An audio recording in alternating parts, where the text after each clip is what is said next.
नमस्कार। एक पौधा अक्सर हम सभी के घर में होता है, उसे हम चाहे जेड कहते हैं, एलिफेंट बुश कहते हैं, क्रसुलावाटा कहते हैं, मिलते जुलते से पौधे हैं। अब ये हालांकि बहुत आसानी से उगता है, लेकिन फिर भी कमेंट आ रहे थे कई सारे कि पौधे की पत्तियां पीली पड़ रही हैं, पत्तियां झड़ रही हैं, स्टेम गल रही है, पौधा पूरा गिर गया, लटक गया। तो क्या वजह है? तो कई सारी वजह हो सकती है और आज एक ही वीडियो में उन सभी प्रॉब्लम्स को सॉल्व करेंगे ताकि आपके जो जेड हैं वो बचे रहे। बस बने रहिए मेरे साथ आखिर तक। मैं हूं Anjana, welcome to Amlan park.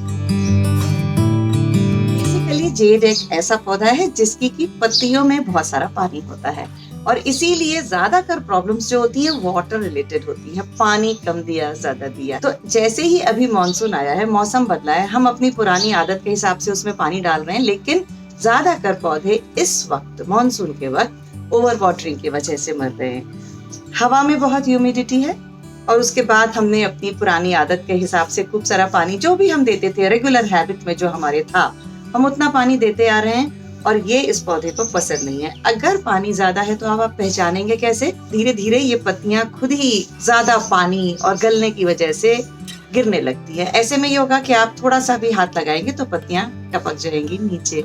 जैसे ही ऐसी कंडीशन होती है, आप पानी को रेगुलेट करिए और ऐसे में हो सकता है आपकी जड़ों को भी प्रॉब्लम हो गई हो, जड़ें गलना शुरू हो गई हो। वो एक अभी आते हैं, हम धीरे धीरे हर बात पे आते हैं। और दूसरी सबसे इम्पोर्टेंट बात अभी क्या होती है कि बारिश हुई, बाहर हमारे पौधे को पानी लगने लगा तो हमने इस पौधे को अंदर ले लिया। अब अंदर सनलाइट की हो गई कमी। अब जब कम धूप लगती है तो आप देखेंगे कि ये पौधा थोड़ा लेगी हो रहा है, ये थोड़ा बाहर रोशनी की तरफ लंबा लंबा जा रहा है। इसकी जो पत्तियां हैं उसमें गैप बढ़ने लगेगा क्योंकि ये बहुत जल्दी रोशनी ढूंढने के लिए बाहर की तरफ जा रहा है। ऐसी कंडीशन में समझ जाइए कि आपके पौधे को धूप की रिक्वायरमेंट है। अगर उसकी टहनी लंबी हो रही है और पत्तियां पास पास नहीं होकर दूर दूर आ रही है, इसका मतलब इसको इमीडिएटली धूप की तरफ शिफ्ट कीजिए। अगर धूप नहीं मिली तो ये पौधा धूप की कमी से अपनी पत्तियां झड़ना शुरू कर देता है। इसीलिए पानी और धूप की इस वक्त सबसे ज्यादा हमें ध्यान रखना है। और ऐसे ही गर्मियों में ये पौधा अंडर वाटरिंग से खराब हो जाता है क्योंकि इसको पानी चाहिए। जब हवा में ह्यूमिडिटी नहीं है और हमने पानी भी गड़बड़ दे दिया, बहुत दिनों के बाद दे दिया, आप देखेंगे कि इसकी जो पत्तियां हैं ना वो श्रिंक होने लग जाएंगी। मोटी पत्तियों की बजाय पतली पतली हो जाएंगी, बिल्कुल चिपक जाएंगी इसकी ऊपर और नीचे वाली तह, और ऐसे सलवट पड़ जाएगी। इसका मतलब पानी की इसको बहुत ज्यादा जरूरत थी, हम बहुत देर कर चुके हैं। ऐसे में भी पत्तियां गिरना शुरू हो जाएंगी और उस समय हमें पानी ज्यादा देना है। तो इस तरीके से मौसम के हिसाब से आपको पानी को रेगुलेट करना है। किस मौसम में पानी कम देना है, किस मौसम में पानी ज्यादा देना है, और धूप की जरूरत इसको है, उसका ख्याल रखना है। और इसी से मिलता जुलता एक और वजह क्या होती है? Drastic change in temperature. एकदम से बाहर रखा था, बहुत बढ़िया ठंडी हवा, बारिश लग रही थी, लेकिन एकदम से अंदर ले लिया और गर्मी में चला गया पौधा। कुछ ऐसा जब ड्रास्टिक चेंज होता है वेदर में या आपके पौधे के साथ जहां आपने उसकी प्लेसमेंट करी है या चेंज किया है, तो ऐसी हालात में भी जब ये शॉक लगता है वेदर का, उस समय भी पौधा खराब हो सकता है, पत्तियां झड़ सकता है। इसीलिए जब भी पौधे को आप इधर उधर हिलाते हैं तो ग्रेजुअली करिए। ऐसा नहीं कि एकदम बाहर ब्राइट धूप से आपने बाथरूम के अंधेरे में रख दिया। अगर इस किस्म से कुछ भी होगा तो पौधा खराब होने के चांसेस हैं। एक प्रॉब्लम क्या होती है कि ये जो पौधा है इसको मिट्टी चाहिए वेल ड्रेनिंग, मतलब कि इसमें पानी ठहरना नहीं चाहिए। अगर हेवी सॉइल है, अगर पानी उसमें ठहर रहा है, अगर आपका ड्रेनेज होल ब्लॉक्ड है, जिस भी वजह से गमले के अंदर पानी ठहर रहा है, तो ये रूट रॉट होगा, पौधा गलेगा। पहले नीचे से रूट्स खत्म हो जाएंगी, धीरे धीरे आपको दिखेगा पत्तियां झड़ी और फाइनली आपकी जो स्टेम है वो लटक के सूख के खत्म हो जाएगी। तो ये ध्यान रखना है कि जो मिट्टी है वो सही बनाएं शुरू से ही। और अगर अभी थोड़ा सा भी दिक्कत लग रही है, आपको लग रहा है कि पौधा डल है, तो उसका गमला बदल दीजिए, मिट्टी अच्छी बना दीजिए, लाइट सॉइल बनाइए जिसमें कि सैंड काफी मात्रा में मिली हुई हो। तो ऐसी मिट्टी में पानी ठहरेगा नहीं, निकल जाएगा और पौधा आपका बचा रहेगा।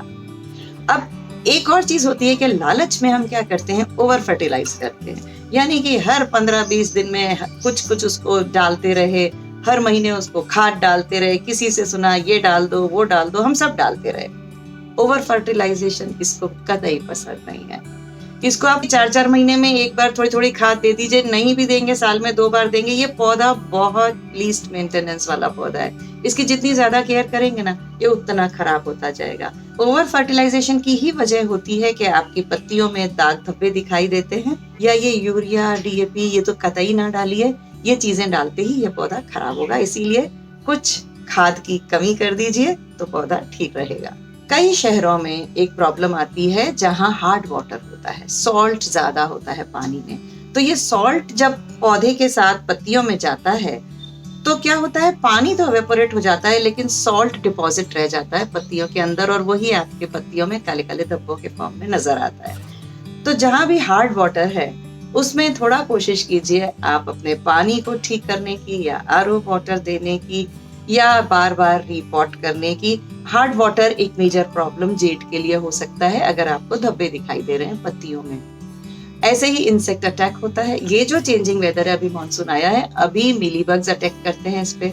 आपको सफेद सफेद छोटे छोटे कीड़े अगर दिखाई देते हैं, एक दो है तो बहुत आसानी से आप एक कॉटन बॉल लीजिए और रबिंग अल्कोहल उसमें डिप करके उसी से उसको पकड़ लीजिए मिलीबग को, यही कहानी खत्म।